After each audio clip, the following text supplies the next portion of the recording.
this video, we're going to talk a little bit about shift registers, and this is directly related to digital communication.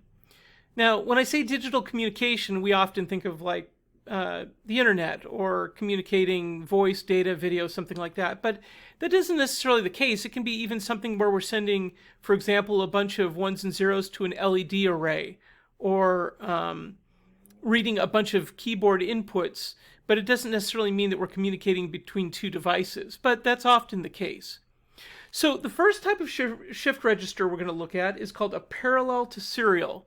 And the idea here is that we're going to take 8 bits of data, 8 individual inputs labeled D0 through D7, and convert them into a serial data stream on what is called the Q output. By the way, a lot of these clocked outputs are going to be referred to as Q or Q naught if it's inverted. That's just a common notation for it. The other inputs we have are a load and a clock signal. Since all of these devices use some kind of clock, they're always going to have a clock input, and that kind of triangular symbol represents a clock input. That's a standard symbol.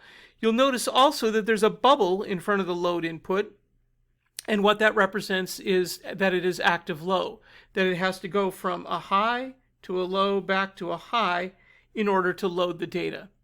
So let's take a look at conceptually how this works. So let's say we have a byte of data, and in this case it'd be 0110 1101. Now, what's important to understand is what is called the most significant bit is D7.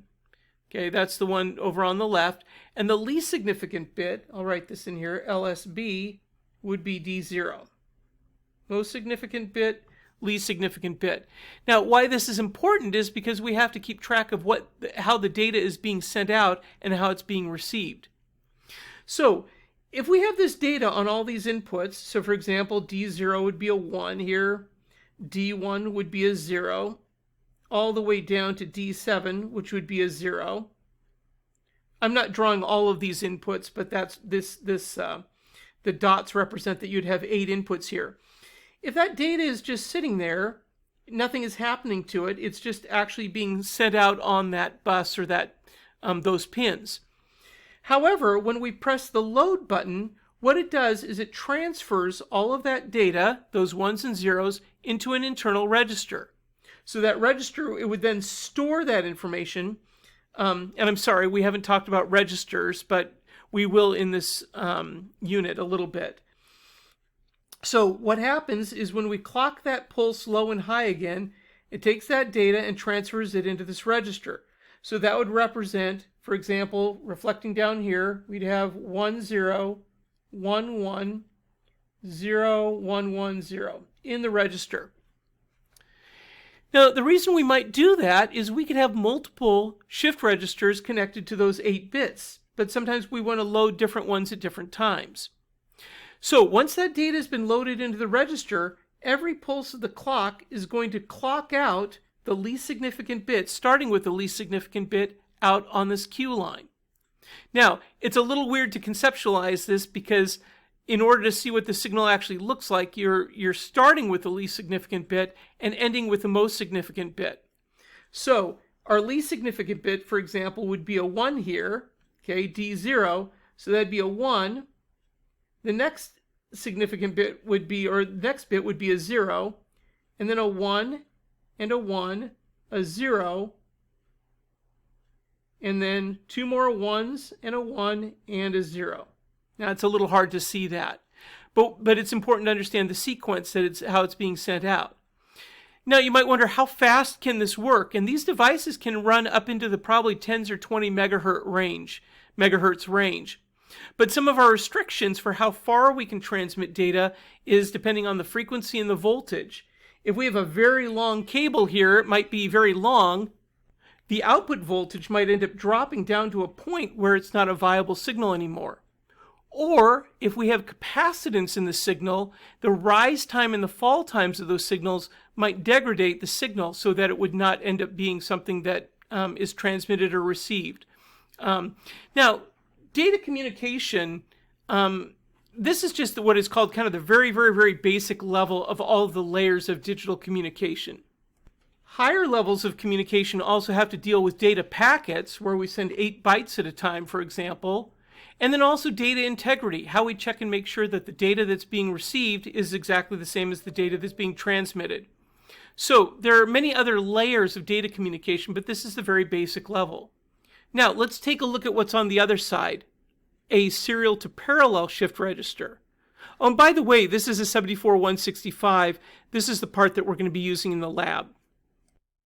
Okay, so we've already looked at how we can transmit data, but the question is, how can we receive it?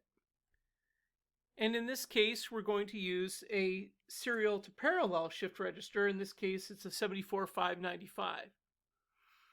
Some of the similar pins that we saw before, the data is coming in. It's not a clock input there, it's the data that's being sent from the output of the parallel to serial to the input of the serial to parallel. In order for this to function properly, we need to connect the clocks together. So this is a term that is used to describe what is called synchronous, if I can spell it, communication. And what that implies is that it has a common clock signal.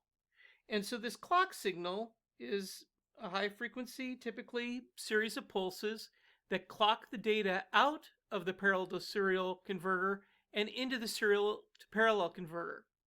So what happens is that as that data is coming in, it's clocking in. Now I've got these flipped.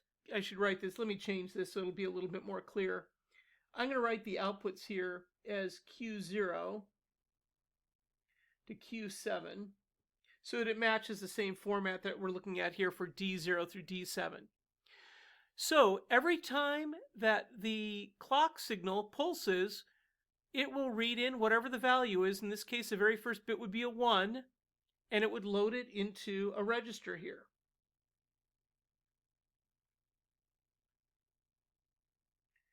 And that would match what we see here if we get 8 clock pulses. So there's a little bit of important communication that has to occur. When we're sending this, we need to know how many bits of data we're sending. Now we can actually daisy chain these 74165s and 74595s to read lots of input data and output data. So, but the cool thing is we're only needing 2 wires, the data output and input, and the clock to send all that data. So we can literally send thousands of bits of data.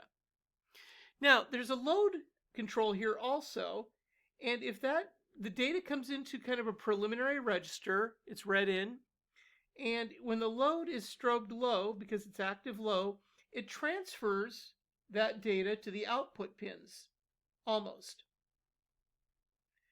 And when I say almost, there's also an enable pin that actually will control whether or not the output data is actually going to the pins or not.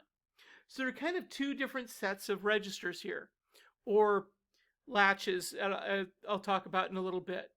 The first latch is where the data comes in and is stored. The second one is where it's actually transferred to the output pins. The reason we would do that is if we had multiple 74595s connected together, we might need to, for example, send 16 bits of data, 24, 32, even more. So we don't want to latch that until the proper or the correct number of bits that are set for this particular output are actually transmitted into it. That may or may not make a lot of sense. I'm not explaining that very well. But the point is that we could send, for example, if we had 16 bits of data that we're transferring, we would have 2 74595s, and we'd have to make sure that, for example, the most significant byte is transferred to the proper 74595. So the way these can be daisy chained is that the clock can be connected to multiple devices. The data on the input can also be transferred to a data output pin. And that would then go into the data input of the next device. So hopefully this gives you a little bit of an idea of how shift registers work, very important parts of serial communication. We're not going to really talk in this class about what is called asynchronous serial communication, which is, for example, what UARTs use. For example, in a microcontroller, there's no clock signal connected between the devices a lot of the time. For example, between the Arduino and the serial monitor, you don't have a clock signal. It's sending the data, but we have to define the baud rate, how fast that data is coming in some other parameters.